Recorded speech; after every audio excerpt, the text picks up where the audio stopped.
Hello everyone, in this video we're gonna learn how to update Monopoly Go game on your iPhone. If you're looking for a way to update to the latest version of Monopoly Go, then here's how you can easily do it. First, open your App Store and then in the search bar, search for Monopoly Go. Once you perform the search, you should be able to see the app in the search result. Tap on it to open it up. Now, if you see an update button in the pop-up right under Monopoly Go, then it means that you need to update to the latest version. Simply tap the update button to get the latest version of Monopoly Go on your iPhone.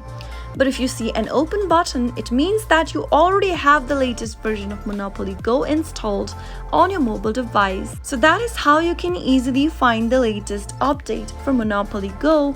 If you found the video to be helpful, go ahead and give us a thumbs up. Don't forget to subscribe to the channel and hit the bell icon so that you'll never miss another upcoming upload from us. I'll be back again with more videos like this.